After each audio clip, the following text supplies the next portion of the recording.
Hello, people of Earth! It's me! Jacob! Oh, there it is. That's how I... Nope, that's not it, Jacob. Okay. Nope, it's back on again. Okay. And I am ready for launch. I mean, not really. I don't actually have a rocket or anything. But I am ready for initiative. Initiative is seeing what needs to be done and doing it. Astronauts are really great at showing initiative. When they see what needs to be done, they don't just ignore it. They do something about it. They even have this thing they do before every launch. It's called a status check. And it works like this. Rocket fuel, check. Oh. Rocket fuel is a go. Red switchy thing, check. Red switchy thing. Red switchy thing is a go. Power thrusters, check. Power thrusters. Power thrusters are a gross. I can't check the power thrusters because somebody left a dirty sock here. Well, can you move the dirty sock? I mean, I could, yes, but it's not mine. I didn't leave it here. And so I don't think it's my job to move the sock. I suggest that we halt the launch until whoever left the sock here comes and gets it themselves. Copy that. Holding launch for a dirty sock. Good. Roger that. I wonder how long I'm gonna have to wait for someone to come get this sock. Probably gonna be here for a while. You know what? Today's story is about a guy who saw something that needed to be done, and he did something about it, even though it wasn't his responsibility. Sounds like a great guy. Will somebody come get this sock? It smells. Some people, am I right? Ugh.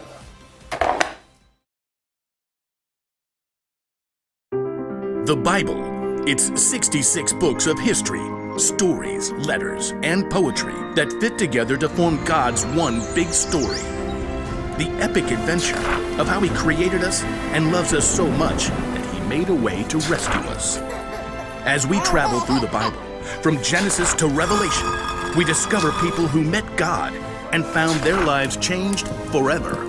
Now, for an amazing story. Inspired by the book of Nehemiah, chapters 1 and 2.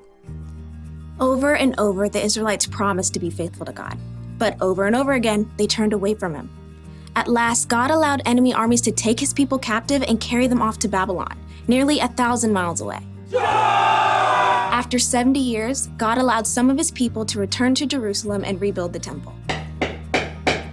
But back in Babylon, now part of Persia, the rest of the Jews had made lives for themselves. In fact, a Jew named Nehemiah had become quite important.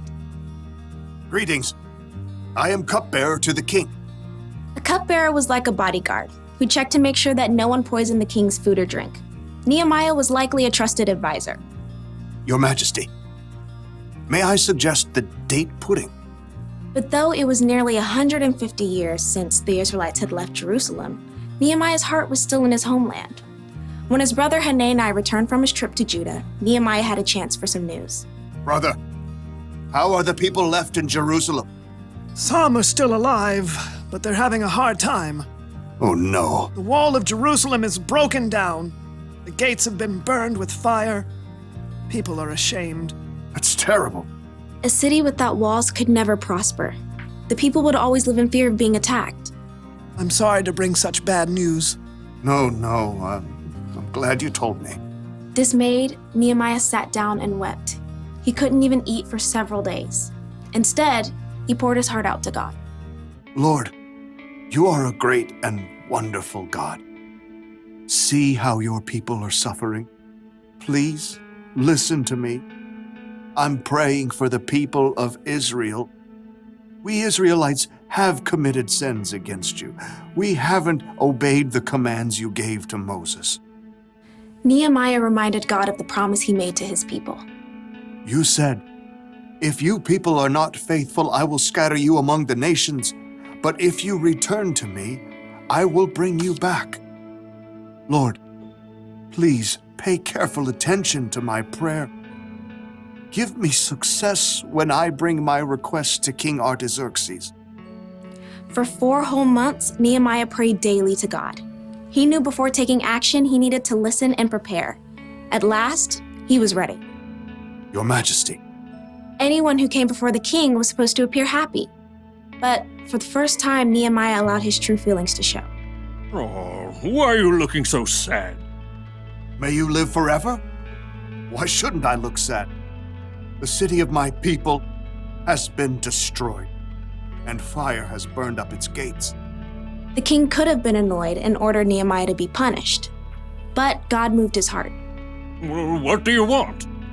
Nehemiah prayed silently for the right words. Send me to Judah. Let me go to the city of Jerusalem. I want to rebuild it. The king frowned and glanced over at the queen. At last he said, How long will your journey take? When will you get back? Precisely as many moons as are required. Fair enough. Dismissed. Nehemiah turned to leave, but he knew there was more he needed for the job. If it pleases you, may I take some letters with me? I want to give them to the governors west of the Euphrates River. Then they'll help me to travel safely. Done. Oh, and a letter to the caretaker of the royal park? So he'll give me logs for the wall and gates and a house? What next? A whole escort of army officers and horsemen? That would be fantastic. Fine. All of it. Get on with it. God had given Nehemiah such favor with the king that he had everything he needed for his long journey to Judah. At last, Nehemiah had reached the city he dreamt of his entire life. Jerusalem.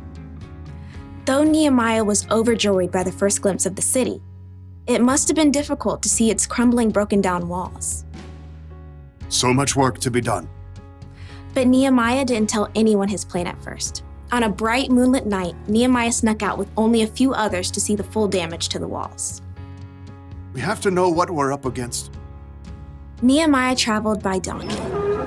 With a few trusted friends, they left the city through the broken valley gate. Let's head toward the Jackal Well. At last, Nehemiah got a clear picture of the devastation. Jagged piles of rock lay everywhere. The gates were gone with scorched, gaping holes in their place. It's such a big job.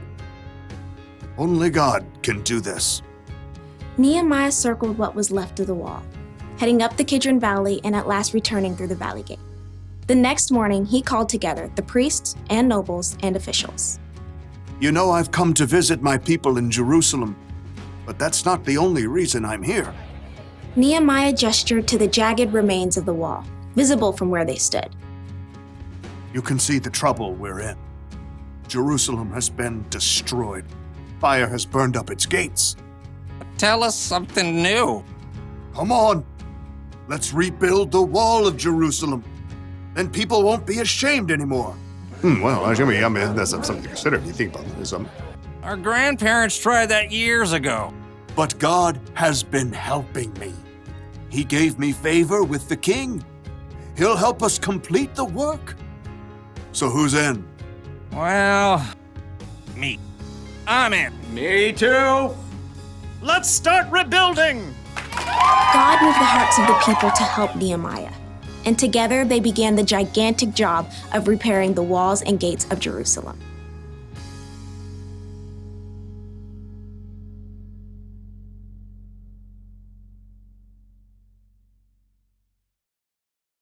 You ever see a piece of trash on the ground and just walk by without picking it up because you didn't put it there? Or maybe someone didn't clean up after themselves when dinner was over? Do you just leave the messy dishes lying around? Do you ignore someone else's dirty sock? A lot of people see what needs to be done, but then don't do it because it's not their job. It's not their responsibility. But showing initiative means getting things done, not waiting for someone else to do it. That's what Nehemiah did when he started rebuilding the wall around Jerusalem. It's what Jesus did too. When he saw a need, he did something about it. He healed people who needed healing. He taught people who needed to learn. And Jesus took care of our greatest need when he died on the cross for our sins. So, if you want to show initiative, Don't just see what needs to be done, do something about it. Do a status check. Do you see any dirty dishes? Dirty dishes. Oh! Dirty dishes. Cleared away. Check. Do you see any trash? Water bottle? Recycled. Check. Do you see a dirty sock? Dirty socks cleared away, even though it's not my job. Check. Here's the one thing to remember today. Don't wait for someone else to do what needs to be done. Initiative takes a lot of work for sure, but it's worth it. It helps you, it helps other people, and it helps the world. And maybe, just maybe, it can help the universe.